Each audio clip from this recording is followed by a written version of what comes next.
자, 우리 이제 지난번까지 이제 구약까지 다 끝난 다음에 지금 다시 창조시 해가지고 창세기 이야기부터 지금 다시 시작하고 있거든요. 자, 그래서 이제 오늘은 창조 시대에 이제 구약교에 뼈대 붙이는 이야기, 지금 이야기들을 하고 있는 거예요. 그래서 그 중에 이제 3장과 4장에 있는 이야기들을 조금 나눌 건데, 거기에 보면 이제 우리 인간의 타락의 이야기부터, 지금 창조의 이야기까지 했을 때 혹시 기억나시는 것 중에 창조를 왜 하셨다고요? 하나님이 이 세상을 창조하신 이유가 뭐라고? 네. 창조하신 목적은 우리 때문에 만드신 거예요. 우리를 위해서. 그러니까 어떤 종교든지 간에, 일단 한 번 더 설명을 드리는데, 종교라고 하는 것들은 대개들 뭐냐면 인간이 신의 뜻을, 맞죠 이거? 인간이 신의 뜻을 알기 위해 찾아가는 것을 종교라고 얘기를 해요. 이렇게 올라가는 거. 그래서 이 가장 가까이 있는 사람을 제사장이라고 그랬잖아요. 그죠? 이걸 종교라고 얘기하는데, 이런 면에서 볼 때 기독교는 종교가 좀 아니에요. 종교로 구분짓기가 힘들어요. 왜냐하면 우리 인간이 먼저 하나님을 찾아가는 단계가 아니라 하나님이 먼저 우리를 찾아오셨어요. 그래서 이거는 좀 그 분야가 다른 이야기예요. 그래서 하나님께서 천지창조하신 이유, 목적은 우리 처음에 알아야 될 것은 인간이 하나님을 찾아가는 과정이 아니어서 하나님이 우리에게 이미 주신 것들, 그걸 잃어버린 거예요. 그걸 찾아가 다시 깨닫게 되는 그런 과정들, 그게 인생이 우리가 지금 살고 있는 인기생사라고 볼 수 있습니다. 자, 그렇게 따지면, 자, 인간이 그러면 왜 잃어버리게 됐는가에 대한 이야기를 오늘 좀 해야 될 건데, 다 그러니까 모든 걸 주셨잖아요. 하나님 모든 걸 주셨는데 잃어버리게 된 그 이야기가 3장과 4장의 이야기인데, 인간의 타락이라고 얘기해요. 타락은 이제 떨어진 거, 뭔가 변색돼서 떨어진 거잖아요. 그죠? 인간의 타락에 대해서 얘기하는데, 타락을 이야기하기 전에 그럼 우리가 뭘 받았는지 한번 생각해 봅시다. 태초에 받은 축복이 있었어요. 그래서 타락하면 우리는 원죄를 생각하고 선악과를 생각하지만, 그러니까 하나님은 인간의 타락 전에 이미 축복을 주셨습니다. 그래서 이 목사님은 이걸 원축복이라고 얘기를 하더라고요. 원래 받은 축복이 있대요. 그래서 오리지널 블리싱 해가지고 원래 축복을 받았는데, 먼저 원축복은 뭐였냐 했더니 거기 생육하고 번성하여 땅에 충만하라, 땅을 정복하라, 바다의 고기와 공중의 새와 땅에 움직이는 모든 생물들을 다스리라 하시니라. 하나님이 이렇게 명령을 하셨다는 거예요. 이걸 누구에게 하셨다고요? 그러니까 우리가 할 수 있는 게 보세요. 우리가 생육하고 번성하고 땅이 충만하는 게 우리가 할 일이에요. 거기다가 땅을 정복하고 바다 고기 물고기 이런 것들을 다스리는 게, 다스리다라는 뜻을 그때 설명드렸죠. 기억나십니까? 히브리어로 라다라고 한다는 거.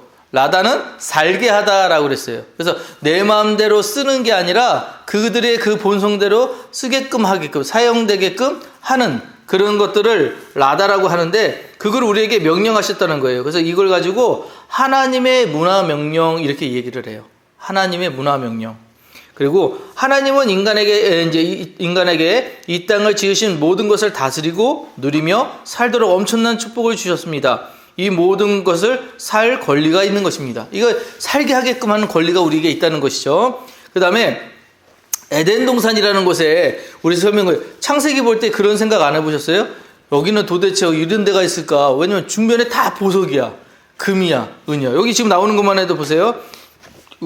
저는 이런 거 잘 모르는데, 우리 저기 성도들 아실 것 같아요. 다이아몬드는 뭐 금강석 이런 건 아시잖아요. 그죠?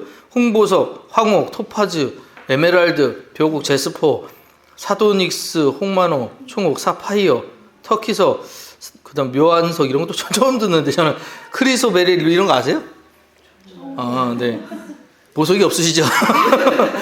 네. 근데 이런 것들로 이루어져 있대요, 에덴이. 그러니까는 이 에덴이 엄청나게 뭔가, 그러니까 세상에서도 귀하고 귀한 것들이 다 모여있는 가장 아름다운 곳이었다라고 이야기를 하는 거죠. 그런데 원죄로 말미암아 에덴에부터 이런 환경들, 가장 아름답고 귀했던 그 모습들이 거두어졌어요. 없어졌다는 거예요. 그래서 하나님의 에덴 동산에서 인간의 타락으로부터 타산으로부터 잘못 썼네요. 구속 사역이 시작되었고, 타락하고 나서부터죠. 그죠? 나서부터 구속, 가끔 이제 이렇게 찾아주세요. 이게 제가 막 쓰다가 오타 같은 게 많더라고요. 네? 그 친구는 있는데 그 정도 혹시 알려드려요? 알아요. 많은 거 네, 인지는 합니다. 자, 거기서 응. 그러시는 게. 아, 네네. 제가 책을 낼 건 아니어서. 자, 예수 그리스도를 통해 완성을 하셨고요. 그 다음에 인간의 원죄의 문제를 해결하고 원축복을 회복해 주셨습니다. 이 얘기는, 자, 예수님으로 인해서 아담이 이제 실패해가고 나서 계속해서 타락해서 다 뺏겼어요. 그래서 우리가 잊어버린 게 뭐냐면 원래 태어났던 그때 받았던 은혜에 대한 것들을 다 잃어버린 거예요. 근데 이걸 누가 회복시켜 주셨냐? 예수님이 회복시켜 주셨다는 거예요.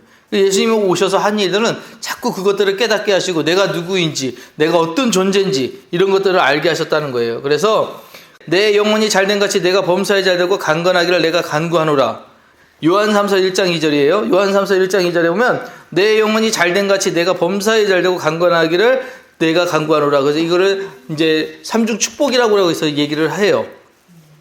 자, 그래서 영혼만 축복받는 것이 아니라 영혼이 축복받아 모든 일이 잘되고 육신까지 건강한 것이 하나님이 원래 주신 축복입니다. 이렇게. 그러니까 하나님은 우리가 다 잘되기를 원하세요. 그게 이제 기본이에요. 자, 그 기본. 자, 근데 이제 문제가 이제 2번부터 나오는 거죠. 선악과. 선악과, 이제 인류의 조상인 아담과 하와가 지은 원죄가 무엇입니까? 다 여기다 선악과를 따먹은 게 문제라고 하는데, 아니요. 따먹은 게 문제가 아니고, 선악과를 건드려서 먹은 게 문제예요. 그러니까 하지 말라고 한 걸 한 것, 즉 불순종이 문제인 거예요. 먹어서 문제가 아니라 그걸 하지 말라고 했던 것을 어겼다는 것.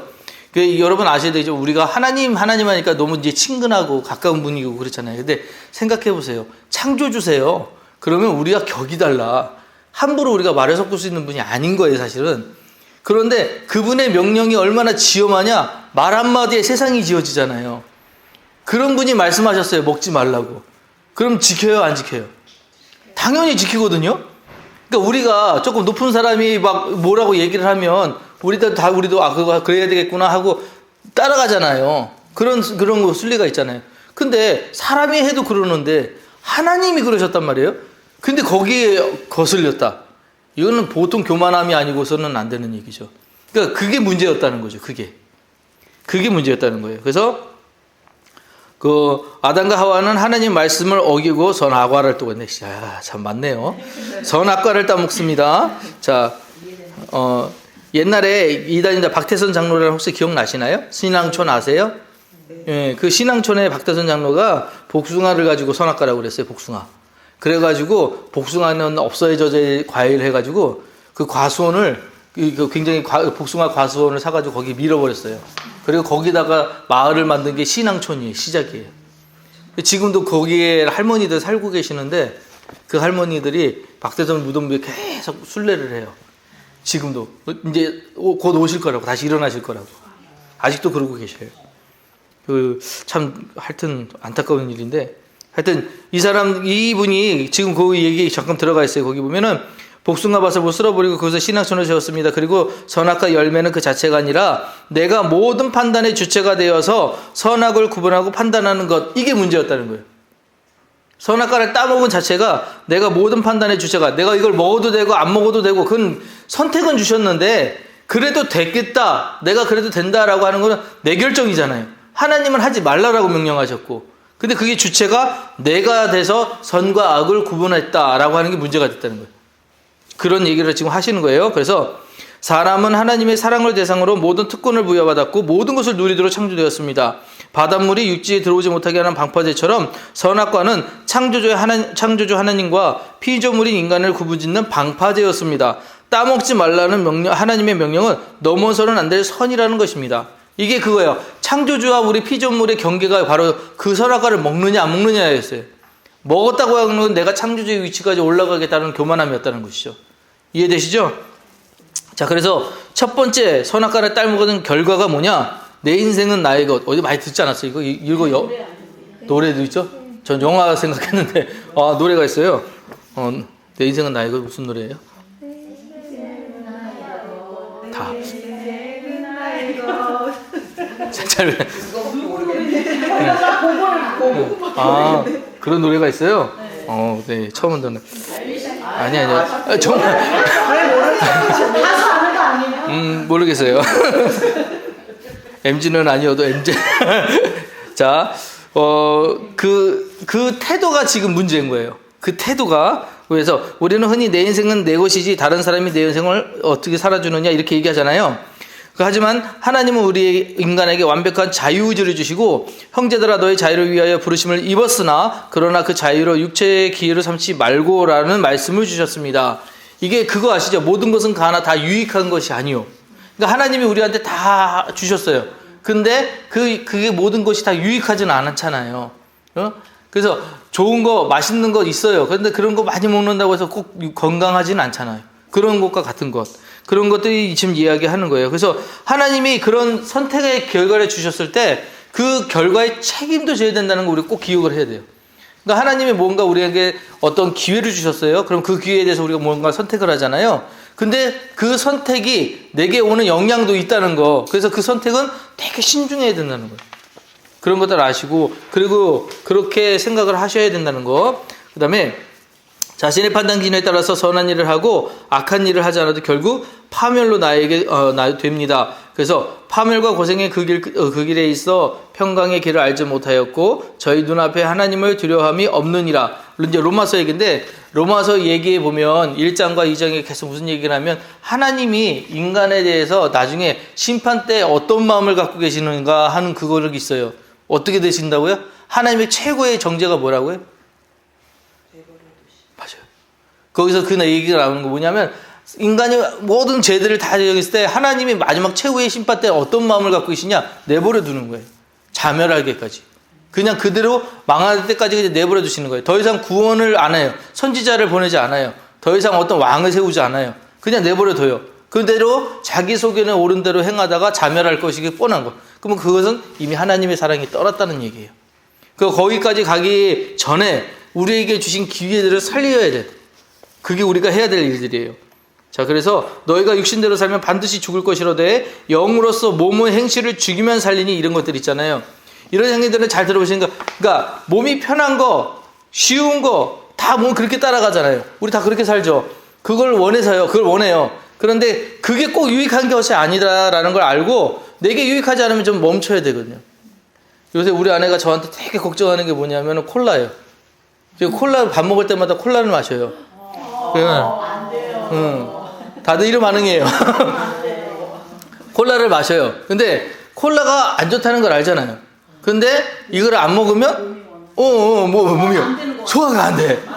그런 느낌이 있는 거예요. 우리 아는 사람들이 있어요. 그러니까 몸이 그런 것들을 자꾸 원한다. 근데 아시잖아요. 지금 여기 얘기처럼 아는데 못 따라가는 게 있는 거예요. 근데 그게 하나님이 언제까지 내버려 두시느냐 이거예요. 그 차이, 그거는 하나님한테 달려있는 권한이기 때문에 그 전에 빨리 돌아서야 되는데 그래서 우리에게 선택하라 계속 얘기하신다는 거예요. 자, 그리고 두 번째요. 선악과를 따먹은 두 번째 결과가 뭐냐면 은혜를 거절해요. 은혜를. 그냥 왜 이제 모르겠어요. 그냥 거저받는 것에 대해서 은혜라고 하는 건 하나님의 선물이라는 뜻이거든요. 은혜는 하나님이 주시는 것에 대해서 우리가 뭐냐면 그거 필요 없다라고 생각을 해요. 그러니까 옛날에는 저 가만 그런 생각해봐요. 우리 60년대, 70년대, 80년대 교회가 막 풍성하고 했을 때는 교회의 모든 문화가 세상의 문화보다 앞섰어요. 그죠? 교회에 오면은 되게 신식 문화였고 재미있고 하니까 교회를 몰려들었단 말이에요. 그러니까 교회가 특별한 뭘 안 해도 됐어요. 그죠? 요즘에 애들한테 가가지고 교회 오라고 그러면은 재미없대요. 안 온다고 그래. 그러니까 교회가 뭔가 특별한 뭘 해서 그런 게 아니라 교회가 그만큼 이제 세상 문화와 약간 좀 떨어지게 된 거죠. 좀 세상 문화 재미가 없어진 거죠, 사실은. 그래서 그런 부분이 있기에 교회가 그러면 예전과 같은 그런 모습을 찾으려면 어떻게 하냐. 그러니까 앞서 나가야 되는 문화에 대한 것도 필요하다라고 하는 게 제 생각이에요. 그래서 애들이 원하는 거, 뭐 좋은 거, 이제 세상과 똑같이 가서는 세상을 이길 수는 없어요. 세상이 훨씬 더 재밌어요. 제 후배가 지금 이제 그런 좀 독특한 교회를 하나 해요. 그 교회는 초등학생부터 이제 그 젊은 애들이 많은데, 그 1층이 게임방이고 교회가 2층이고 그래요.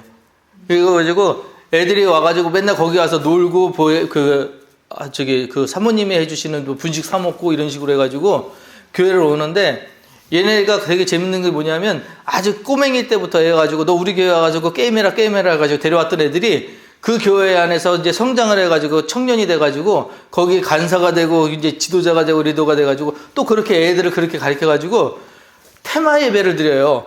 그래서 이제 오늘은 우리 병원 컨셉 해가지고 저기 해가지고 진단받고 진찰하고 저쪽에 해가지고 약 받아가는 게 그게 예배예요. 그렇게 돼요. 애들에 맞춰서 그런 예배를 드려요. 근데 반응이 엄청 좋아요. 그 예배, 그 교회가. 그러니까 제가 얘기를 정통적인 교회에서 바라볼 때는 야, 예배 이거 어떻게 그렇게 그런 식으로 해? 이렇게 얘기를 하는데 애들은 어쨌든 간에 그런 흥미를 느끼고 재미를 느끼고 와가지고 그 약이 뭐냐면 신약과 구약 받아요. 응. 약의 신약을 구약 받고 너는 어디가 신약을 먹고 이런 식으로 그런 식의 약을 받고 그런 것들을 해가지고 또 치유받아서 세상에 나가서 건강해졌습니다. 또 이런 것도 얘기하고 뭐 이런 거. 그런 재밌는 얘기 되게 테마식으로 어떤 때는 또 영화 감독 제작하고. 기억력이 뭐 대상.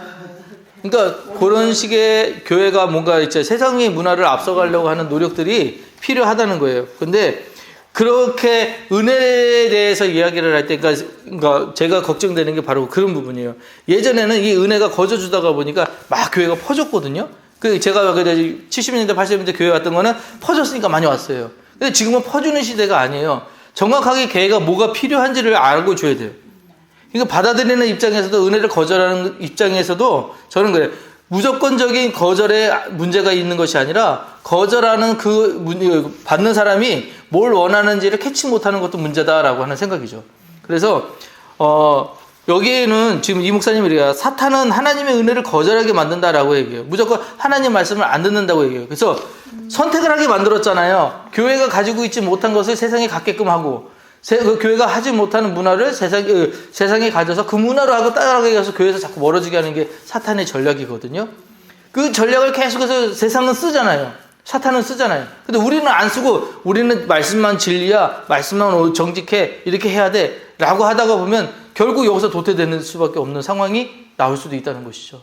그래서 은혜에 대해서 우리가 다시 이 이야기도 한번 읽어보시고 제가 드린 말씀도 한번 다시 읽어보셔서 생각해 보셔서 은혜를 거절하게 된 이유, 그 이유에 대해서는 교회들, 우리들도 좀 생각을 해봐야 된다라는 것이 제 이야기고요.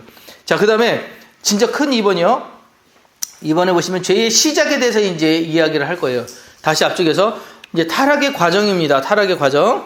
자, 근데 이 부분을 읽으실 때 되게 불편하실 거예요. 다 여자분들만 읽으셔가지고 창세기 3장 6절에 여자가 그 나무를 본즉 원짓도 하고 보암짓도 하고 지혜롭게 할 만큼 탐스럽게도 할 만한 나무인지라 여자가 그 실과를 따먹고 자기와 함께 남편에게도 주매 그도 먹은지라 이렇게 되어 있어요. 이 문장 때문에 여자들이 남자를 타락시켰다는 얘기들이 많았어요. 근데 죄송한 얘기지만 성경은 그 당시 문화를 상당하게 영향을 받아서 써줬어요. 그래서 이 당시는 남성 우월주의 이런 것들이 안 들어갈 수가 없는 시대였기 때문에 이런 표현을 쓴 거예요. 이게 하나님의 뜻은 아닐 것 같아요. 제가 보기엔. 하나님의 뜻이었으면 이렇게 여자를 만드실 때 남자 갈빗대를 갖다가 해서 뽑지도 않으셨을 거고 차라리 뭐 다른 어떤 뭔가 차이가 있는 것들을 만드셨을 텐데 동등하게 여자라고 만드셨을 때는 이유가 있을 거라고 저는 생각이 들어서 그건 아닐 거다라고 하는데 어찌됐건 타락의 과정에 뭐가 있었느냐, 이 여자라는 사람이 타락을 하게 시작을 했는데 과정이 뭐냐, 처음에 뭐예요? 처음에 이 나무를 본즉이에요. 본즉. 봤다는 거예요. 그러니까 시각적인 것이 먼저였어요. 악목적인, 그러니까 안목의 정욕이 아시죠?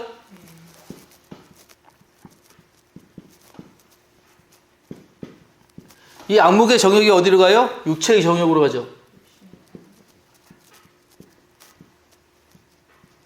이게 어디까지 가요? 마지막에? 이생의 자랑으로 가죠.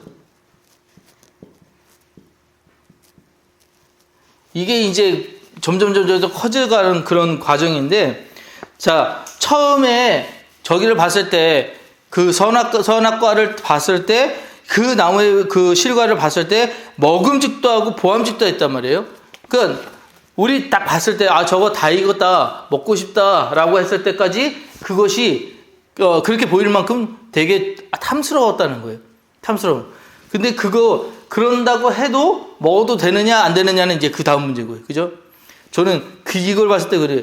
우리도 과일 볼 때, 아, 저거 참 맛있다, 맛있게 생겼다, 이렇게 알잖아요. 동물들이 더 먼저 알더라고요.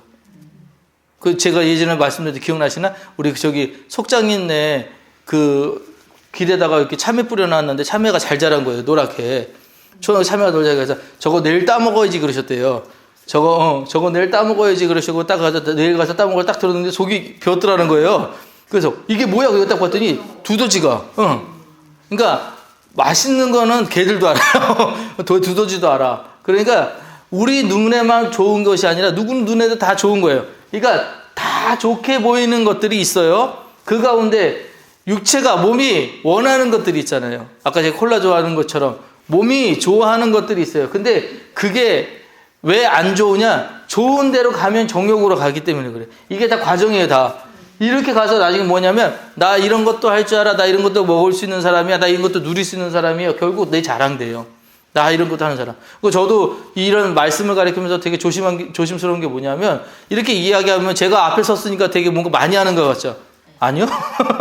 저도 똑같이 공부하고 알아야지 이거 말씀드릴 수 있는 사람이고 저도 이렇게 자랑할 수 있는 사람 아니거든요. 그러니까 같은데 뭐 좀 위치가 다르다고 해가지고 내가 자랑할 것이 없는 건데 그렇게 살게 되는 게 우리 인생이에요. 그래서 이 시작이 어디였냐면 그 선악과를 따먹는 불순종부터 시작이라는 거죠. 그게 성경의 이야기예요. 그래서 모든 죄의 시작은 어디라? 불순종부터.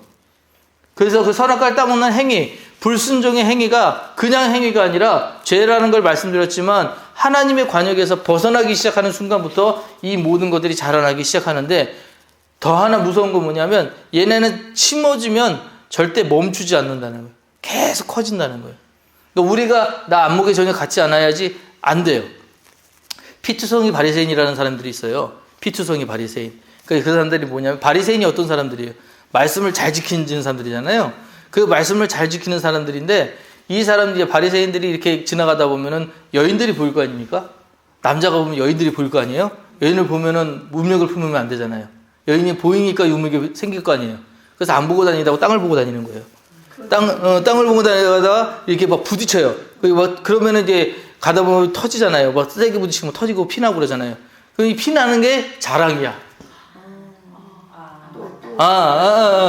피 나는 게 자랑이야. 닦으면 안 돼. 왜? 닦고 그리고 치료하고 그러는 게 아니라 나는 이렇게까지도 나 죄를 싫어하는 사람이야. 이렇게까지도 나는 선을 지키려는 사람이야. 그게 되더라는 이게 계속 멈추지 않아요. 자라나가는 거예요. 그런 것들이 우리 안에 있다는 것들. 그래서 지금 말씀드린 게 지금 여기인데 이게 세상적인 기준이거든요. 사실은 모든 세상의 기준이 이거예요. 안목의 전역, 육체의 정의, 이세의 자랑 이거예요. 근데 교회는 어떤 것이냐? 이거에 반대돼서 만들어진 게 교회거든요. 이렇게 돼요. 세상에서 안목의 정욕대로 가는 것처럼 가지 않는 게 교회예요. 육체의 정욕을 따라가지 않는 게 교회예요. 이세계 자랑하지 않는 것이 교회예요. 그래서 교회 안에서는 형제 자매 부르고요. 그렇죠? 교회 안에서는 우리 그렇잖아요. 안목에 더 나누고 베풀고 이런 것들 봉사 헌신 그런 것들을 교회에서 강요를 하죠. 강조? 하여튼 그런 것들을 먼저 얘기를 하죠. 그죠? 근데 세상은 아니죠. 약육강식 얘기하고 먼저 승리해야 된다고 얘기하고 뺏어야 된다고 얘기하고 그죠? 그리고 못하면은 도태해야 된다고 얘기하고 그런 게 이제 세상의 경쟁의 기준을 이야기하잖아요. 그거가 반대돼서 만들어진 게 교회인데 이 교회가 움직여야 될 교회의 에너지라는 게 있어요. 교회가 뭘로 움직여야 될까요?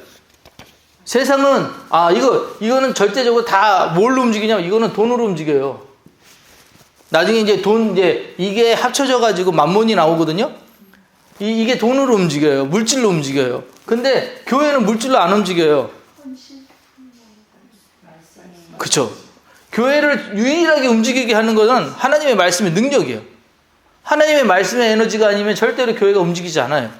그런데 그러니까 문제가 뭐냐면 교회인데 자꾸 왜 교회 안에서 분쟁이 나오고 제대로 운영되지 않고 싸움이 날 때는 분명히 아셔야 될 건 그 안에 말씀이 있느냐 없느냐를 확인해 보셔야 되는 거예요.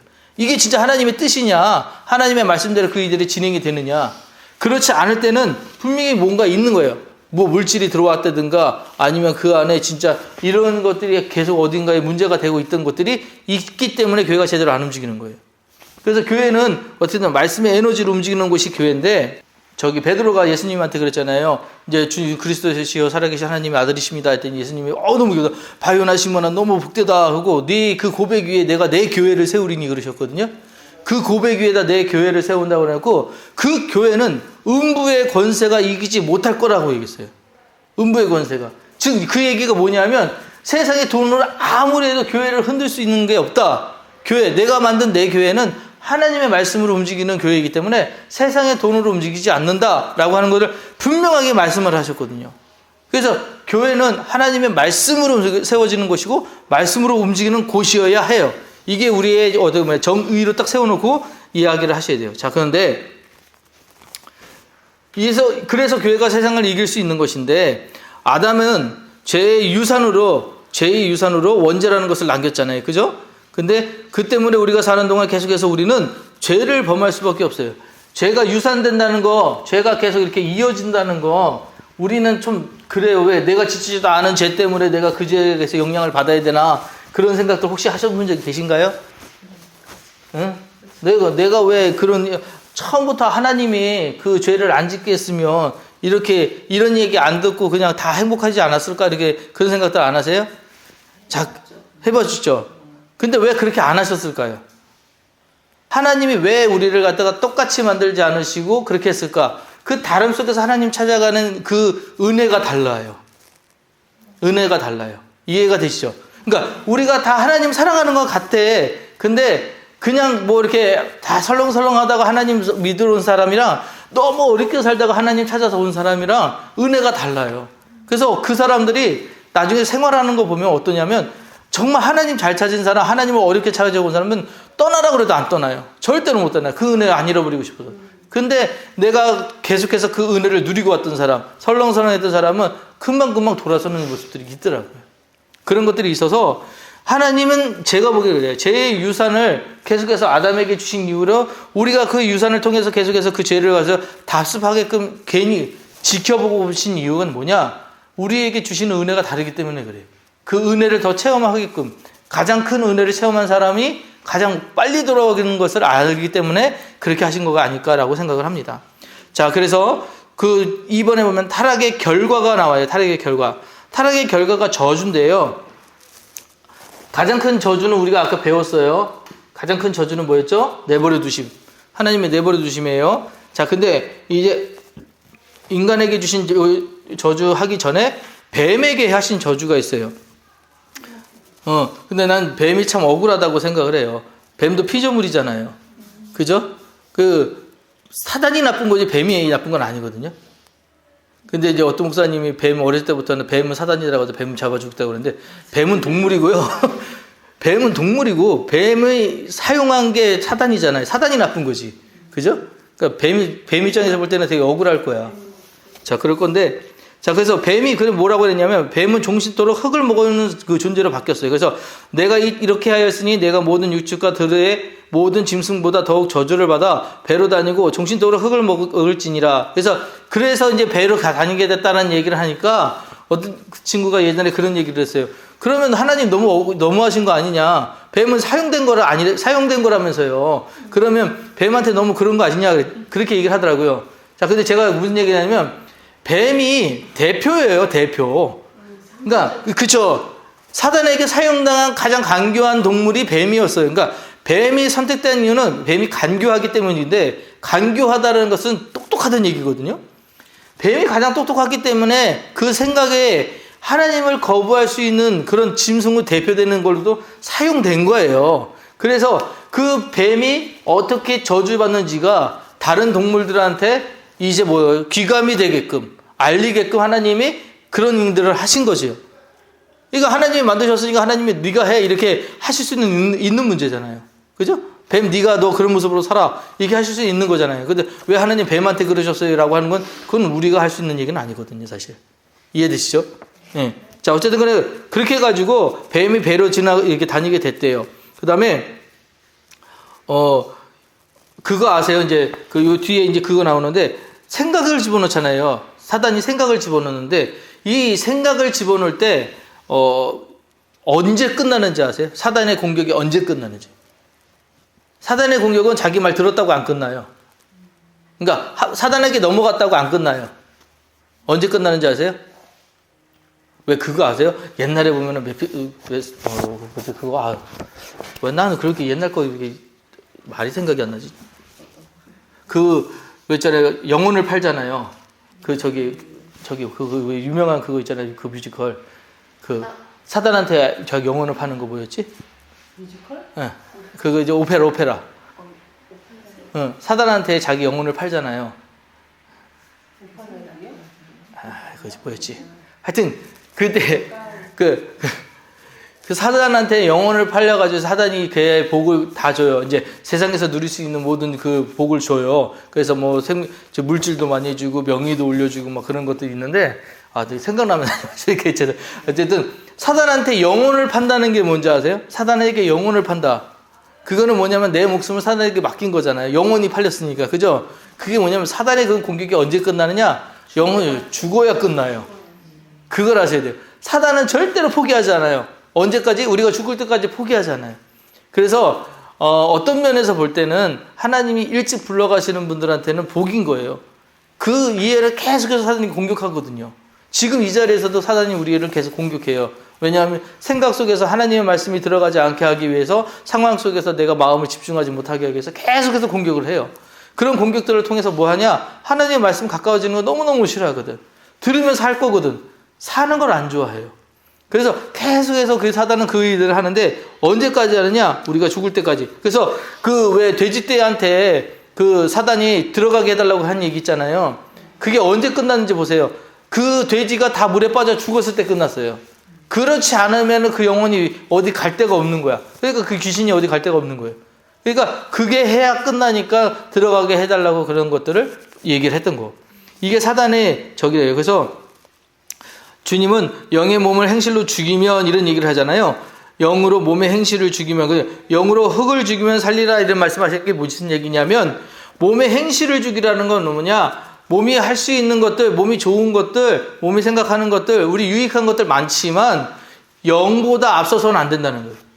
하나님의 뜻보다, 위의 것보다 더 앞서서는 안 된다는 얘기예요. 죄의 결과로 또 하나 여기 나오는 게, 여자는 해산의 고통을 겪게 됐다는 거예요. 자, 한번 질문 한번 해볼게요. 그러면 그 이전에는 그 하와한테 고통이 없었을까요? 고통이 없었을까요? 없었을까요? 있었나요? 몰라요. 질문했잖아요. 그러니까 고통이 없었을까요? 둘이 있을 때 죄를 저질렀으니까. 그래서 죄를 짓기 전에는 인간 자체가 없었잖아요. 고통이라고 생각을 안 했을 것 같아요. 그러니까 지금 제가 드리고 싶은 건 뭐냐면, 지금 우리 집사님 이야기한 건데, 그 부분에 대해서 되게 좀 예민한 게, 고통이 있었다 그러면 하나님이 고통을 만드셔야 되잖아요. 고통이 있었다 그러면. 그죠? 하나님의 고통을 만드시는 분이, 인간이 지난번에 그런 얘기 했잖아요. 인간이 좀 타락해가지고 고통을 느끼게 된 걸 수도 있잖아요. 아니, 그전에는 고통이 아니었을 것 같다는 게 가장 큰 의견이에요. 고통이 아니었을 거라고. 있지만 아니었을 거라. 왜냐하면 해산의 고통이 됐잖아요. 예전에는 해산의 기쁨이었을 거라는 거예요. 그러니까 자녀를 낳는 어떤 기쁨, 뭔가 생산하는 기쁨, 낳는 것도 만들어내는 창조하는 기쁨이었을 텐데, 그게 고통이 된 순간 언제냐? 하나님으로부터 분리됐다는 거예요. 분리된 이후에는 이런 것들이 고통이 됐다는 거예요. 그렇게 보는 시각이 있어요. 그래서 여자한테 해산의 고통이 되었다는 것은 차라리 그전에는 근데 우리 애들 낳으셔서 알겠지만, 우리 아기들 낳는데 너무 힘들고 고통인 건 맞잖아요. 근데 아기를 낳는 순간 아기가 자라는 걸 보면서 고통을 잃어버리신다면서요. 아니요. 안 그래요? 그래서 잃어버리진 않지. 고통은 느끼는 있는 게 아팠다는 건 있는 기억은 하고 있지만 그게 상쇄되는 건가? 그러니까 다른 또 생명을 갖게 되면 상쇄되나요? 전에 기억이 조금. 근데 그 고통이 그렇게 길지 않고 어쨌든 시간이 지나면 왜 졸음도 나는 고통스러운데도 졸음이 막 오더라고. 근데 어느 정도 참을만은 하던데. 내가 진짜 아픈 사람은 이게 개념의 차이가 있어. 숨겨놨다가 날 때 다시 날 더 다시 더 두려워요. 더 아. 두려워. 둘째는 더 두려워. 아. 기억 속에 숨어 있다가 그러니까 이미- 망각되는 거죠. 네, 첫째는 응. 못 모르고 나요 그냥. 응. 아, 뭐, 그렇죠. 경험이 없으니까. 경험이 없으니까. 응. 나 쟤도 낳는데 나도 낳겠지. 응. 이런 심리. 응. 근데 그- 둘째는 응. 첫에 낳는 고통이 갑자기 살아나면서 더 공포스럽더라고. 그러니까 그 아. 순간에만 기억나지 평상시에 그 평소, 그렇죠. 그러니까, 늘 기억하지. 늘 그래. 그렇죠. 다른 거는 고통이 아프면 다시는 싫잖아요. 응. 겪는 게. 근데 애기 낳는 거는 그 고통이 있지만 응. 그래서 또 싫어서 막 안 낳는 왜냐면 그 건 아닌 것 고통을 같아. 이기면 더 큰 기쁨이 어. 있으니까. 그렇죠. 큰 기쁨이, 그러니까 큰 기쁨 때문에 그 고통들이 기억이 안 되는 거 별로 이렇게 크게 중요해지지 않는 거죠. 기쁨이 더 크기 그러니까 기쁨이 훨씬 크니까. 그러니까 저기 여가 해산의 고통을 겪게 된 인거는 하나님부터 분리되면서 더 큰 기쁨들을 잃어버리게 됐다는 뜻. 그렇게 이해를 하시는 요즘에 이제 많이 그렇게들 이해를 해요. 신학자들이.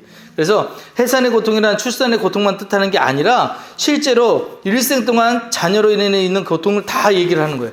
그러니까 우리가 자녀를 통해서 우리가 이제 자라나면서 계속해서 겪는 고통 있잖아요. 지금도 저도 고통받고 있어요.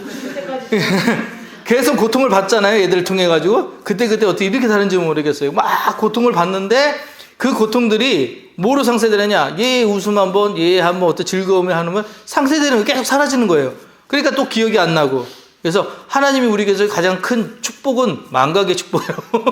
자꾸 잃어버리게 하셔서 이런 것들이 자꾸 또 경험하게 하시고 하면서 나로 하여금 더 단단하게 하시는 그런 일들이 있다는 거. 그게 축복이 아닐까라고 얘기를 하는데 어찌됐든 제 결과로는 여자는 출산의 고통을 하게 됐다는 게 성경의 이야기고 남자는 수고해야 돼요. 평생 수고해야 땀을 흘려야 먹을 수 있게 됐어요. 자, 근데 여기서 중요한 거예요. 그러면 이전에는 땀 안 흘렸을까요? 남자가 땀 안 흘렸을까요? 자, 동물들 잡아놓은 그 죄를 이름 지어줬잖아요.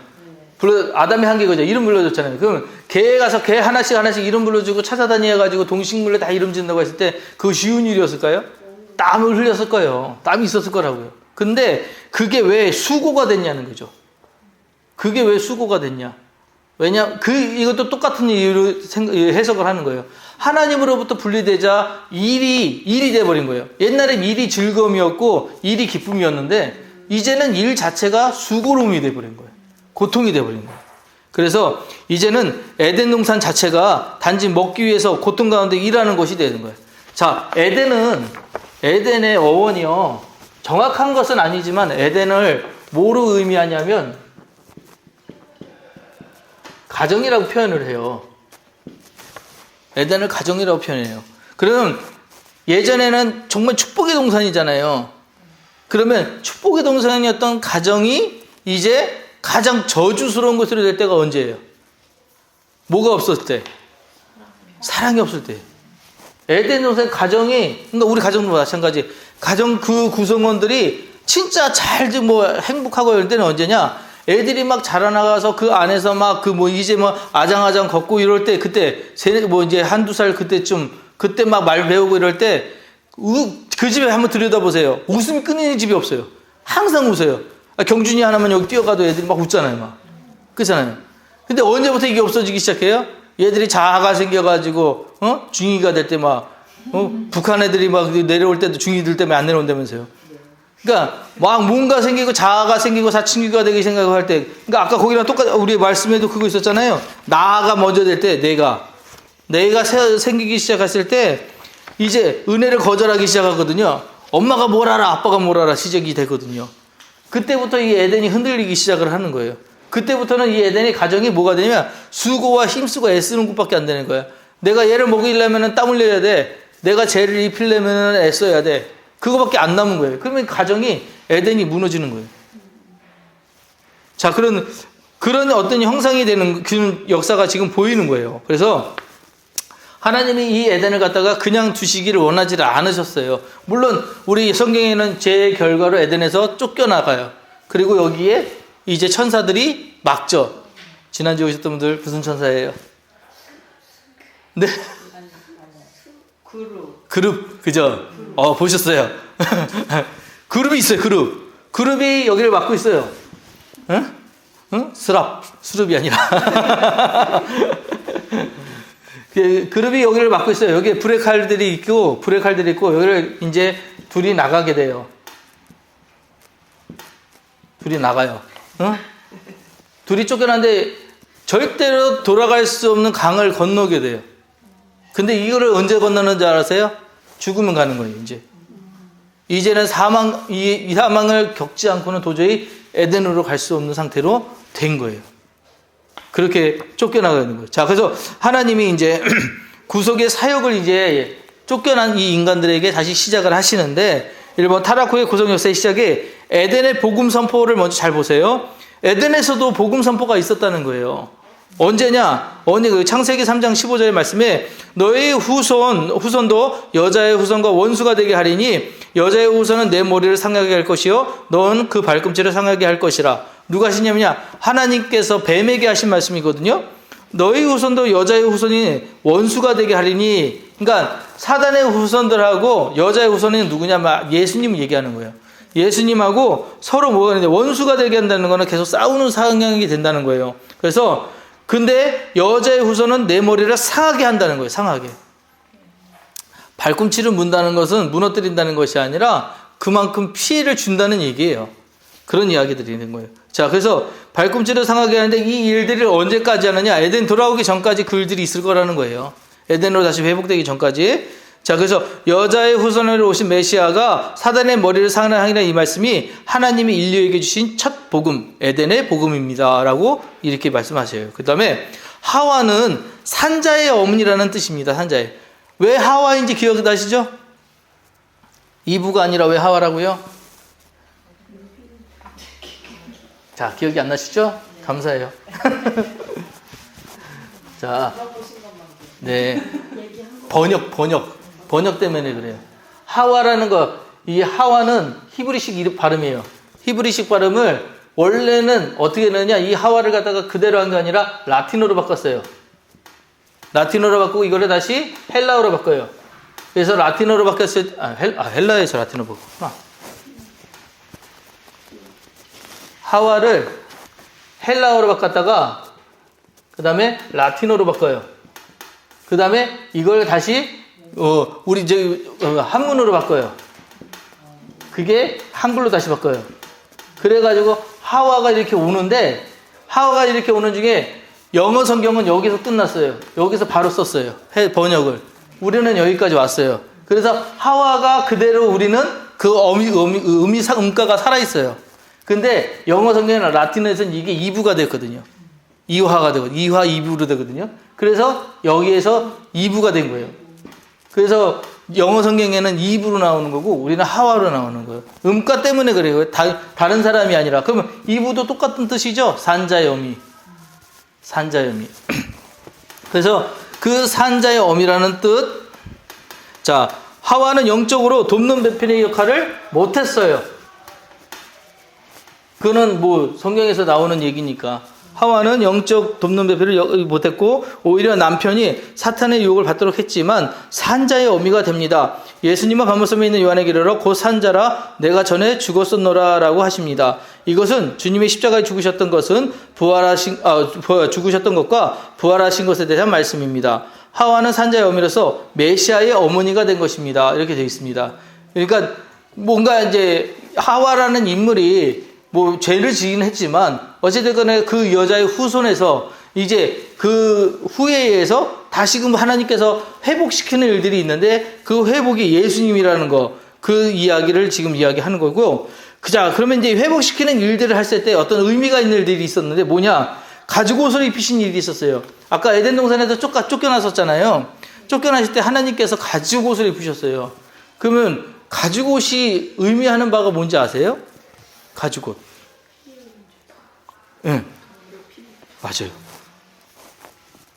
가죽을 어떻게 얻어요? 동물을 죽여야 돼요. 그죠? 그러니까 피 흘림 없이는 죄사함이 없어요. 그게 맞아요. 피 흘림. 이게 없으면 죄사함은 없어요. 누군가가 피 흘리지 않으면 대속이라고 나중에 또 나오거든요. 누군가가 대속하지 않으면 죄 사함은 없어요. 할 수가 없는 거예요. 그러니까 죄가 사라지지 않는다는 거예요. 누군가 대신 갚거나 아니면 본인이 피를 흘리든가 두 가지 중에 하나만 죄 사함을 받을 수가 있어요. 그런데 가죽 옷을 입히신 사건이 뭐냐? 어떤 동물이 아담과 하와를 위해서 피를 흘려서 옷을 줬어요. 자기 피부를 줬어요. 가죽을 줬단 말이에요. 대신해서. 그래서 이 사건을 예수님의 예표라고 얘기를 해요. 예수님께서 우리를 위해서 대속해 주신 그 사건을 예표하는 것이다 라고 얘기를 해요. 그래서 왜 하나님께서 가죽 옷을 입히셨는가? 후에 너희들을 그의 새 생명을 주고 대속할 이가 있음을 알게 하게끔 그런 것들을 보여주기 위해 이런 것들을 하셨다라는 것이 이야기입니다. 자, 그 다음에요. 넘어가서요. 에덴에서 하나님께서 쫓아내셨어요. 자, 인간이 거절함으로 불순종함으로 영원히 산다고 한번 생각해 보세요. 죄에 대해서 자각함이 없이 내가 영원히 산다고 생각을 해보세요. 그러면 그렇죠. 계속해서 자기 실수가 계속 고통일 거예요. 네, 계속 고통일 거예요. 죄는 점점 커지게. 그렇죠. 그 하나님이 우리에게 사망을 주신 거는 어떻게 보면 복이라는 거예요. 축복. 사망을 주지 않았으면 영원히 그 죄를 계속 생각하고 살아야 되고 그 굴레에서 못 벗어나는 거예요. 유일하게 사망 아니면 예수 그리스도의 어떤 재림이나 이런 것들이 아니면 절대로 우리가 그 일에 대해서 돌아올 수 있는 길이 없는 거예요. 계속해서 하나님과는 멀어지는 것. 그래서 에덴 동산에서 쫓겨났던 자체가 뭐냐면 그것이 축복이라고 볼 수도 있다는 얘기예요. 그래서 죄 지은 자는 에덴에서 쫓아내는 것, 이것이야말로 진정한 구속사에게 축복이며 은혜입니다. 죄인에게 에덴을 그대 둔다면 이들은 결코 하나님을 찾을 기회가 없었을 것입니다. 이렇게 얘기를 해요. 하나님을 안 찾고 왜 영원히 살 수 있는, 거기는 다 있는 곳이거든요. 모든 것이 다 있는 거죠. 생명나무도 있잖아요. 영생을 할 수 있는 생명나무도 있죠. 그 다음에 모든 과실들이 다 있었어요. 그러니까 동산 중앙에만 그 좋은 거 있는 것이 아니라 모든 것이 다 갖춰진 것이 에덴 동산이었다는 것이죠. 근데 그 동산에서 하나님께서 그냥 그들을 그대로 두셨다 그러면 영원히 하나님 없이도 난 괜찮다라고 생각을 했을 거라는 거예요. 결국 이거 뭐냐? 하나님이 자기를 찾게끔 일부러 버려두신 거, 가까이 오게끔 하는 하나님이 이것도 축복의 은혜였다라고 생각을 하는 거예요. 자, 그래서 넘어갑니다. 자, 그 다음에 이제 그래서 어떻게 되냐? 4번에 이제 영적 전쟁의 시작이 돼요. 그로 인해서. 왜 시작이 된지 아시죠? 에덴에서부터 나왔기 때문에 이제 세상이잖아요. 세상에서 이제 우리가 하는 일들이 이제 나오는 거예요. 첫 번째 제사의 이야기가 나오죠. 가인과 아벨의 제사. 자, 가인과 아벨의 제사의 차이를 아시죠? 가인은 뭐예요? 자, 둘이 제사를 드렸어요. 다 아는 얘기니까 넘어갈게요. 제사를 드렸어요. 하나님이 가인의 것을 안 받으시고 아벨의 것을 받으셨어요. 그 차이를 성경은 뭐라고 얘기하나요? 뭐 때문에 받으셨다고요? 아니요. 저기 히브리서 11장 4절 말씀을 읽을 건데요. 보세요. 거기 앞에 있어요. 믿음으로 아벨은 가인보다 더 나은 제사를 드렸다고 해요. 더 나은 제사. 그러니까 믿음은 맞아요. 그 기본이 된 건 맞아요. 근데 믿음으로 하나님께 드린 제사 중에서 아벨이 가인보다 더 나은 제사를 드렸대요. 첫 번째 것은. 근데 이제 그 차이가 어떤 분들은 이래요. 이거는 그냥 알고 드세요. 가인은 농산물을 지니까는 농사꾼이잖아요. 농민이고 유목민이고 양을 기니까 유목민이잖아요. 아벨이 그러니까 하나님이 유목민을 더 사랑하셔서 유목민을 더 사랑하셔서 아벨을 선택하신 거라는 거예요. 그게 유대인들이 그 얘기예요. 유대인들이 가인보다 아벨을 사랑하신 거는 유목민들을 더 사랑하셨기 때문에 그렇게 생각하신 거다 얘기를 하는데, 자, 이제 요 해석에서 다른 어떤 분들은 뭐냐면 농산물은 있는 것에서 뽑아서 몇 가지를 가지고 와서 제사를 드리지만 양은 생명을 죽이지 않으면 드릴 수 없는 것이기에 이거는 드리고 나서도 뭐가 있지만 이거는 드리고 나면은 없어져 버리는 거잖아요. 그러니까 그만큼 더 귀한 걸 드렸다라고 하는 의미다라고 얘기를 해요. 자, 그렇게 해석하는 분도 있어요. 말이 안 되는 게 가인의 입장에서는 자기 농산물이 최상의 거. 그렇죠. 드리는 근데 거 말씀이 그게 있었잖아요. 아벨과 그의 제사를 받으셨다고 그 구절이 있잖아요. 네네. 그러니까 평소의 삶이나 그런 게 저 제사만을 그렇죠. 받는 게 아니라 네. 그러니까 아벨과 네. 그의 제사를 받았다. 네. 지금 그 부분을 얘기 잘 하셨어요. 아주 잘 뭐냐면 가인이 평소의 태도에 우리는 몰라요. 근데 문장 하나, 단어 하나에 의미가 들어가 있는 게 뭐냐면 농산물이라고 하는 것들을 드렸을 때와 양이라는 것을 드렸을 때 하나님이 받음이 달랐다는 거죠. 더 나은 제사를, 그래서 여기 아까 히브리서 12장 4절 말씀을 다시 한번 보시면 믿음으로 라는 단어가 들어갔다는 거예요. 믿음으로 들어갔다는 거예요. 그러면 가인보다 아벨이 훨씬 더 하나님을 믿는 믿음이 있었다는 얘기고, 하나님이 보신 결정적 기준은 뭐냐면 뭘 드렸느냐가 중요한 게 아니라 어떻게 드렸느냐가 더 중요했다는 거예요. 그래서 믿음으로 양을 드린 것은 나중에 이제 아브라함 얘기도 나오고 그 뒤에 얘기하지만 믿음으로 드린다는 것이 어떤 것이냐, 내게 있는 것에서 내가 하나님을 어떻게 바라보고 있느냐가 믿음으로 드리는 거거든요. 그 믿음으로 드렸을 때 하나님은 그 제사를 더 나은 제사로 받으셨다라고 하는 거예요. 그래서 가인의 제사를 받지 않으신 것. 자, 근데 이 일로 인해 가지고 죄가 증폭이 돼요. 이 일로 인해서 하나님이 가인의 제사를 받고 나서서 이제 가인이 속이 상해가지고 뭐냐면 얼굴이 막 울그락불그락 한 거예요. 그러니까 내가 분함이 어찌미뇨, 안색이 변함이 어찌미뇨, 내가 선을 행하면 어찌 낯을 들지 못하겠느냐, 이런 얘기를 해요. 자, 이 얘기는 뭐냐면 그런 거 있죠. 애들 잘못하다고 꾸지르면 되게 억울하죠. 맞고 틀렸다의 문제가 아니라 태도의 문제인 것 같아요. 아벨이 얼굴이 울그락불그락 했다는 건 뭐냐면 하나님 나 억울하다는 얘기거든요. 내가 드린 제사가, 내가 드린 예물이 하나님 받으실 만한 거라는 거예요. 이 생각이 나겠는 거야. 내가 한 노력이, 내가 한 이 것들이 하나님이 받으실 만한 것들인데 하나님 왜 안 받으시냐는 거예요. 그렇죠. 우리 그거 아셔야 돼요. 우리가 하나님한테 최선의 것을 다 드리고 최선을 다 해도 하나님이 안 받으실 수 있어요. 하나님의 기준에서. 그렇죠. 하나님이 안 받으실 수 있어요. 내가 최선의 것을 드려도. 그러니까 내가 내 아들 이삭처럼 내 아들을 바친다고 해도 하나님이 너 그거 아니야 라고 하실 수 있어요. 그거는 내 기준인 거예요. 그래서 하나님 뜻이 뭐예요가 항상 먼저 해야 돼요. 하나님 뭘 원하시는 거예요. 자, 그래서 그런 것들을 이야기를 해야 되는데 그렇지 못했던 것 때문에 이 가인이 얼굴이 울그락불그락 했다는 거예요. 자, 그런 이야기들을 한번 뒤 밑에서 쭉 읽어보시고, 아까 얘기했던 그 나오네. 양의 피라는 제물 자체가 바로 아벨이 믿음으로 드렸다는 거죠. 이거 아까 말씀드린 그거예요. 양을 죽이면서 생명이 없어졌잖아요. 그러면서 아벨에게는 남는 게 없잖아요. 근데 그 하나님이 다시 살릴 걸 알고, 다시 주실 것을 알고 드렸다. 그게 믿음으로 드렸다. 이렇게 설명을 해요. 근데 반면에 가인은 땅의 소산을 했는데, 땅의 소산으로 드린 것은 이방인의 제사이기 때문에 문제입니다. 이건 배경을 좀 아셔야 돼요. 왜? 그 당시에 유목민들 아닌 땅을 가지고 있는 사람들은 다 이방인들이었어요. 이방인들이니까 그들의 제사는 다 이방인의 제사예요. 그러니까 그래서 이런 얘기들이 나오는 거지, 진짜 땅의 것을 드린다고 해서 이방인들이 아닌 거예요. 그 차이는 좀 있어요. 그래서 뭐라고 얘기를 하면, 내가 피땀 흘려 노력한 결과를 창조도 당신에게 드리니 당신도 그에 합당한 것을 내게 주시오. 곧 이게 뭐가 되느냐? 기복신앙이라는 거예요. 기복신앙. 그래서 가인의 제사가 문제가 된 거냐, 농산물을 드렸다가 문제가 아니라 이걸 내가 드리니까 받으셨어야 해요 하고 얼굴을 했잖아요. 이게 결국 가인의 제사는 기복신앙이었다는 거죠. 기복이 뭐예요? 복을 비는 거예요. 그죠? 복을 비는 게 기복신앙입니다. 근데 이게 되게 무서운 게 뭐냐면, 목사님, 우리가 그럼 하나님한테 구하는 기도하면 안 돼요? 아니요! 오해예요. 엄청나게 오해예요. 우리 구하는 기도 해야 돼요. 없잖아요. 없는데요. 그럼 어떻게 할 거예요? 없는데 하나님이 안 주시면 어떻게 할 거예요? 그죠? 당연히 구하는 기도하는데 기복적으로 가서는 안 돼요. 어떤 거냐? 지금 여기 보세요.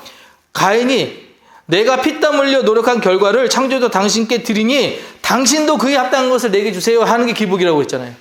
그러니까 내가 열심히 하니까 하나님 도와주세요. 내가 100일 기도했으니까 기도 응답해 주세요. 1000일 제사를 드렸으니 응답해 주세요. 내가 하나님 앞에 내가 서원 예물 드리고 헌신했으니까 내 인생 지켜주세요. 다 기복적인 거예요. 이해되시죠? 우리 그런 거 하는데요. 그 방법이 틀린 거예요. 그러니까 기복적인 신앙으로 우리가 하나님을 바라보게 되면 하나님은 뭘 해줘야 주시는 분을 알아요. 근데 우리 교회에서 가장 많이 쓰는 단어가 뭐예요? 은혜는 값을 안 따져요. 그냥 주시는 거예요. 선물이에요. 하나님의 선물. 그러면 은혜는 주시는 분의 그 책임이에요. 주시는 분이 나 이만큼 주겠다는 거 그 책임이에요.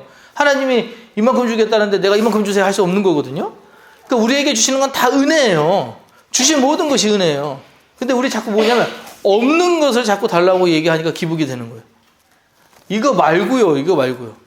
그러니까 문제가 되는 거예요. 주어진 게 더 귀한데 제가 지난번에 500원짜리 왜 받은 얘기했지 않나요? 어떤 목사님, 김동호 목사님 얘기 안 했나요? 김동호 목사님 나갈 때마다 아들한테 100원 주셨는데 그 100원짜리를 주시다가 어느 날 주머니 찾아보니까 100원짜리가 없더래요. 막 찾다 보니까 500원짜리가 있더라는 거예요. 그러니까 500원짜리 주시면서 아유 너 횡재했다 그러면서 500원을 주시는데 웃으면서 주셨다는 거예요. 근데 아들이 아버지가 맨날 100원 주다가 500원짜리 주는데 생전 처음 본 거야. 500원짜리 본 거야. 그러니까 아빠가 웃으면서 이거 주니까 장난치는 줄 알고 500원짜리를 던져버리더래. 500원짜리를 모르니까. 그러니까 그거랑 똑같은 거예요. 우리가 하나님이 우리에게 주신 은혜에 대해서 은혜의 값어치를 모르면 받아놓고도 이게 뭐예요? 이러는 거예요. 그러니까 주셨다는 것을 일단은 그게 뭔지는 감사할 줄 알아야 돼요. 그걸 알아야 돼요. 자, 넘어갑니다. 그 뒤에 또 하나가 나오는 게 뭐냐면 이 기복적인 것이 무서운 건 뭐냐면 이게 죄랑 연결되는데 죄라고 하는 건 하나님에게서 벗어난 게 다 죄라고 그랬잖아요. 기복적인 게 뭐냐? 하나님으로부터 제선한 것과 혹시 이 단어 아시는지 모르겠네. 지금 몇 시에요? 지금 시간 많이 갔죠? 10분, 12분 10분? 벌써요? 이 단어 아시는 분? 처음 보는데. 처음 보세요? 응. 여자하고 있었다는 거예요?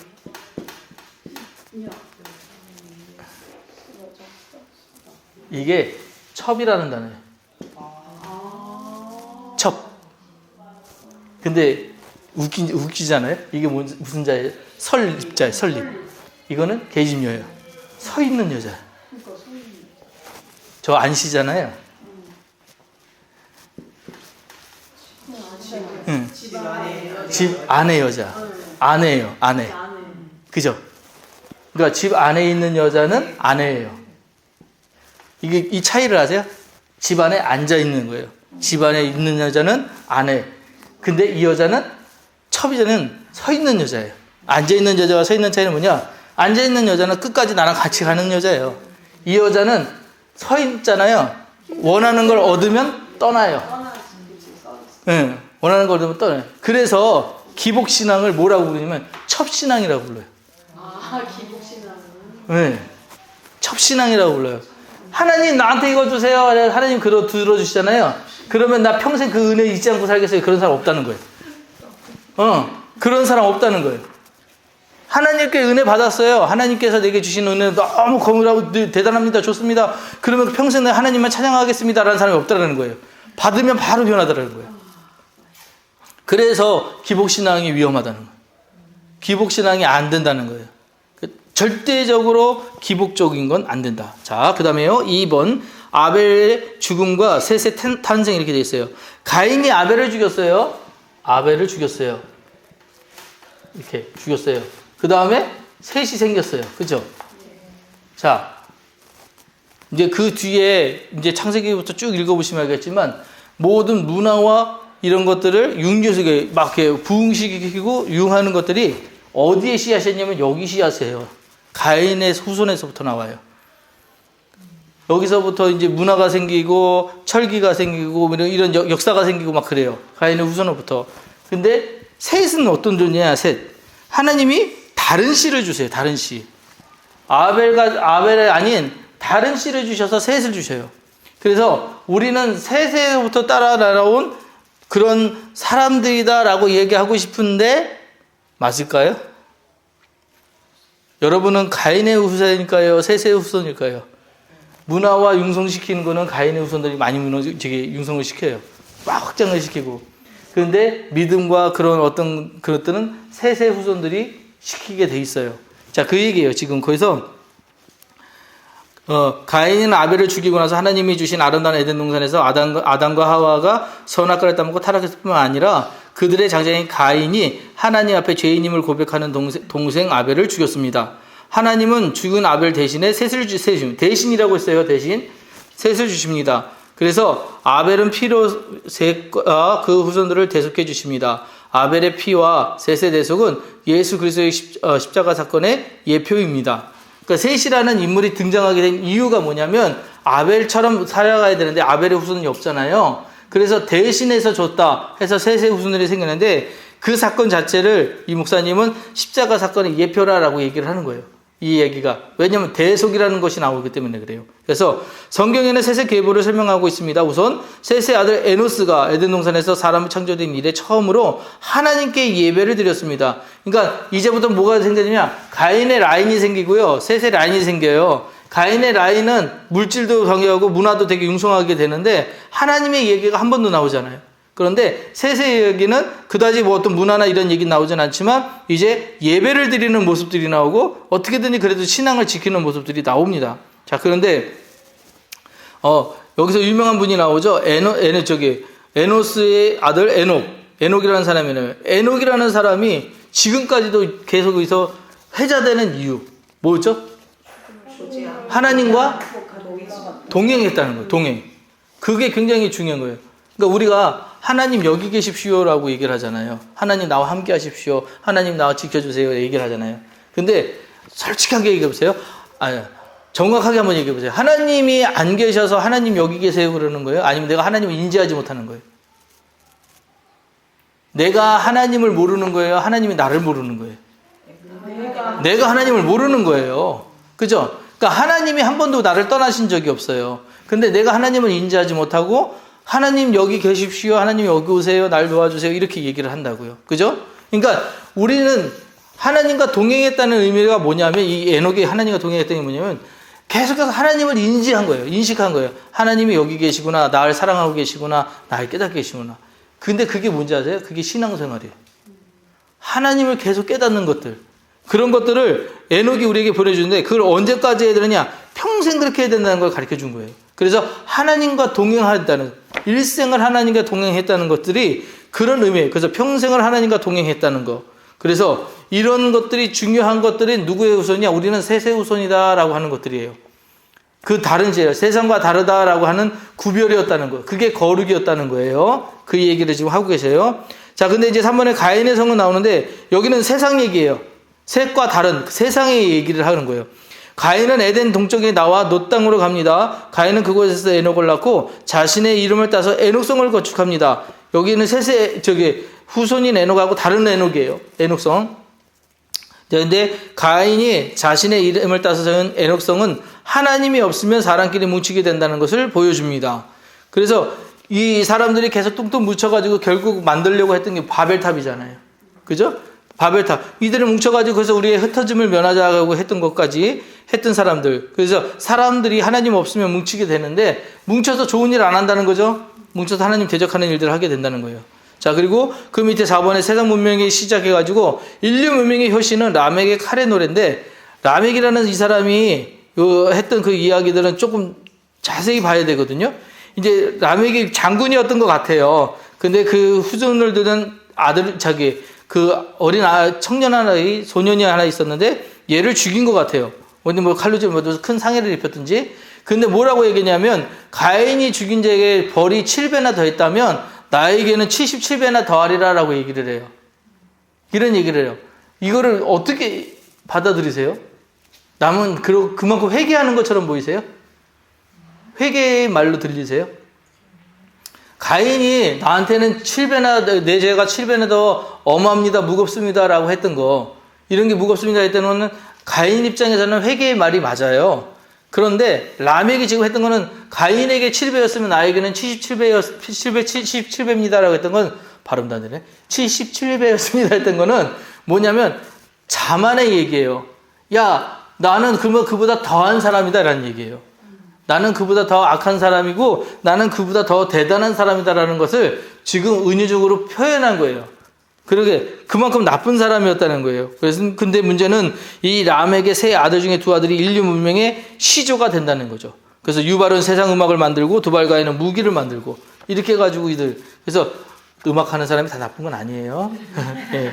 네, 그렇게 다 된다는 거. 자, 그래서 그렇게 이제 후손들이 이어져 갑니다. 다음 장 넘어갈게요. 자, 그리고 다시 이제 돌아갑니다. 홍수 심판으로 돌아갑니다. 아까 이제 그 가인과 아벨과 이제 셋이 아벨이 죽고 이제 가인과 셋에서 이제 다시 합쳐지는 역사가, 그 중에서 이제 누구의 후손만 남느냐, 셋의 후손만 다시 남게 하는 역사가 어떻게 일어났냐, 홍수 심판으로 인해서 한번 뒤집히는 거예요. 그래서 자, 홍수 심판 전에 어떤 일들이 있었느냐, 세상의 딸들과 하나님의 아들들이 결혼하는 일들이 생겨요. 자, 하나님의 아들들하고 세상의 딸들, 혹시 이런 이름 들어보셨어요? 응. 네피림이 어떤 사람인지 혹시 아세요? 성경에 나오는 그 구약 성경하고 민수기에 한번 나와요.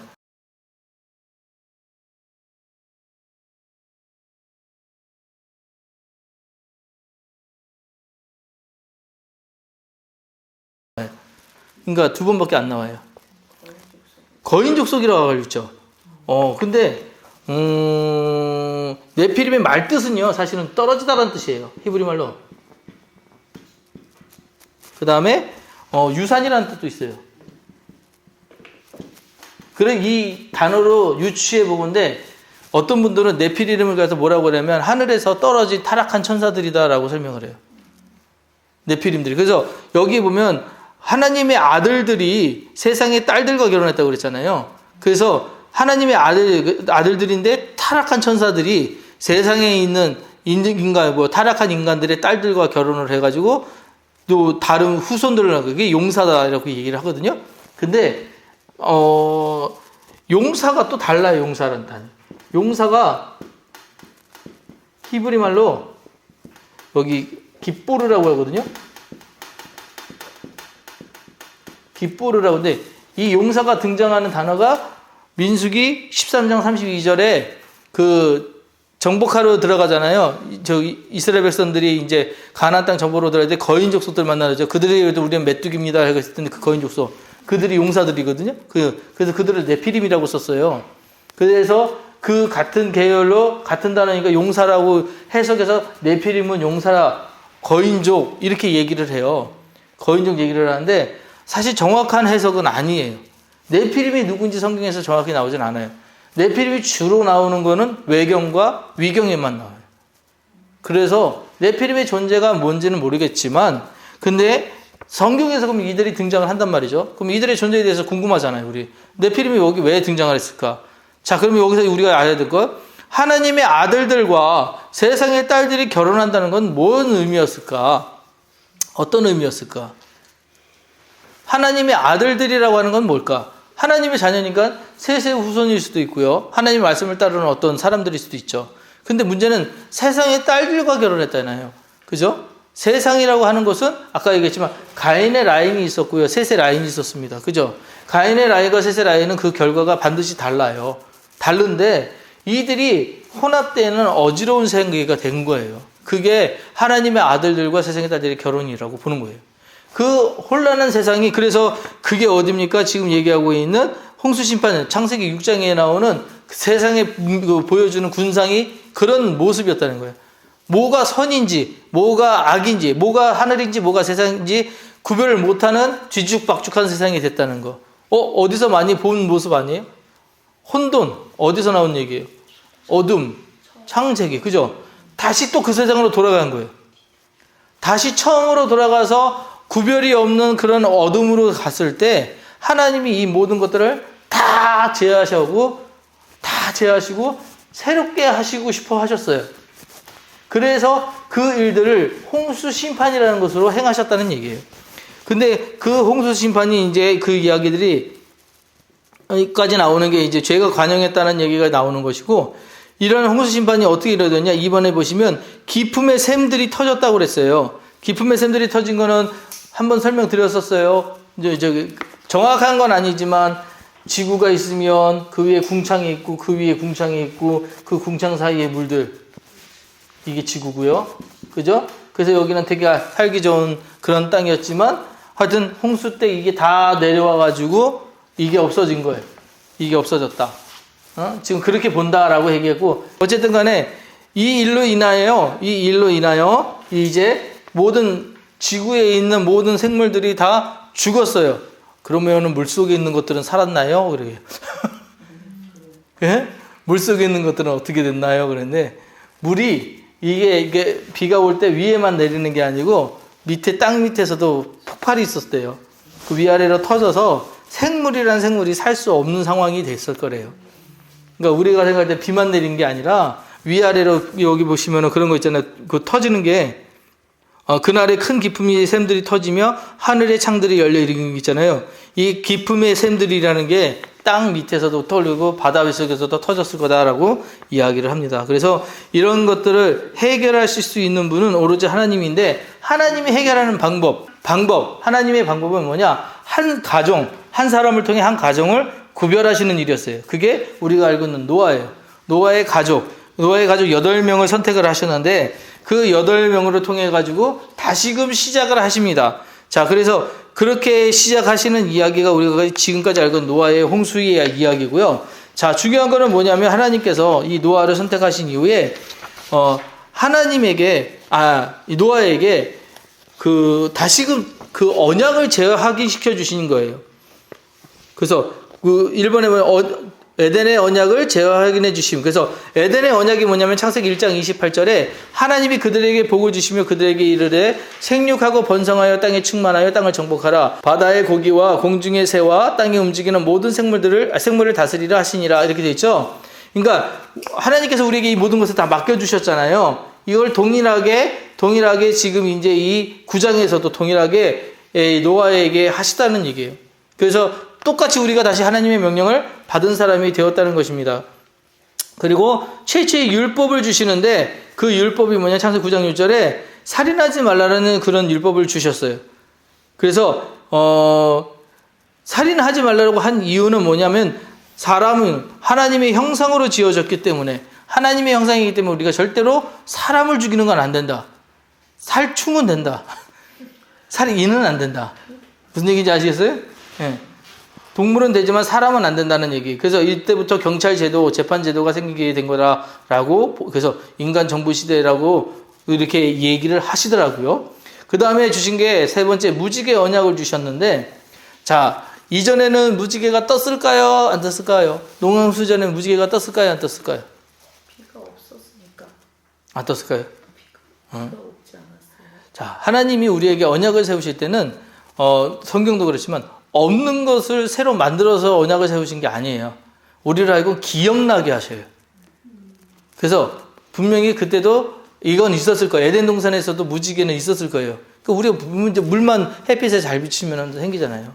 근데 문제는 뭐냐면 무지개가 떴을 때 그때는 무지개구나 봤는데 이제는 이럴 때 뭘 기억나게 하셨다는 거예요. 뭘 기억나냐? 다시는 내가 물로 너희들을 심판하지 않겠다라고 하는 언약이 기억나게 하셨다는 거예요. 이게 중요한 거예요. 그러니까 무지개가 뜬 게 중요한 게 아니고요. 무지개는 여기저기 다 떠요. 그러다 다 해요. 그죠? 근데 그걸 볼 때 우리가 달라진 거예요. 할례라는 거 있잖아요. 할례. 다 결혼하셨으니까. 할례는 남자애 어디에 하는지 아시죠? 네. 예? 그거 왜 한다고 생각하세요? 아프라고? 뭐예요? 맞아요. 가장 은밀한 부위에 가장 많이 보는 곳이거든요. 그래서 거기다 보면 그걸 볼 때 나는 하나님의 백성, 난 하나님의 사람. 그래, 그걸 기억하라고 거기다 하는 거예요. 그러니까 어떤 분은 그래, 그걸 해가지고 위생적인 부분도 있고 이렇게 얘기를 하는데 그건 부수적인 것들이에요. 그건 부수적인 것들. 어쨌든 간에 하나님이 하셨던 건 뭐냐? 무지개 언약을 보여주시면 무지개가 떴을 때는 하나님 언약을 기억해라요. 그래서 우리가 가정과 하나님 말씀을 기억한다는 것이 중요한 것이지 무지개가 중요한 게 아니라고요. 그러니까 어떤 형상과 특징이 중요한 게 아니라요. 사람들이 기적을 되게 원해요. 하나님이 되게 이적을 원해요. 하나님의 이적을 보여달래요. 기적을 보여달래요. 그럼 믿겠대요. 근데 기적 보여줘봤자 그때뿐이에요. 아무도 끝까지 가는 사람들이 없어요. 그 하나님이 기적과 이적을 우리에게 행하지 않으시는 게 이유가 아니라 이유가 있어요. 줘봐야 그때뿐이에요. 그러니까 우리에게 이런 것들을 주실 때. 그러니까 무지개를 떠오르게 하신 것도 그때 기억을 했으면 되는데 그 기억 자체가 어떤 무지개의 의미가 있어서가 아니잖아요. 그 말씀을 기억하려는 거잖아요. 그 차이가 있다는 것이죠. 이해되시죠? 자, 노아의 첫 번째로 넘어갑니다. 노아의 첫 번째. 첫 번째가 아니죠. 노아의 범죄. 첫 열매를 드리지 않았다 이건데 이거는 이 목사님이 그렇게 얘기하시는 거라 한번 읽어보세요. 그러니까 원래 처음 것은 다 하나님 것이다라는 것이 성경에 있어요. 근데 노아가 이제 농사를 지어가지고 처음에 진 포도 가지고 하나님께 드리지 않고 포도주를 만들어 먹었대. 근데 그게 범죄라고 지금 이 목사님이 이렇게 얘기하시는데 처음 것을 안 드렸다고 얘기를 하시더라고요. 근데 뭐 그때는 먹을 게 그 갓 홍수 끝나고 나서 처음 났는데 그거 다 드리면 자기들은 먹을 게 없었을 텐데. 저는 그래서 그거는 좀 억측이 아닐까라는 생각을 좀 하는데 어쨌든 뭐 그거는 생각 사람마다 좀 다를 것 같긴 합니다. 어쨌든 간에 첫 예매를 드리지 않은 게 이 노아의 첫 번째 문제였고 두 번째는 남색을 했다는 거예요. 남색. 근데 이 얘기 들어보셨어요? 노아가 남색했다는 거? 이게 처음 들어보셨죠? 이게 무슨 얘기인지를 설명을 좀 드려야 돼요. 이게 뭐냐면 노아한테 세 아들이 있었잖아요. 셈과 함과 야벳. 그죠? 근데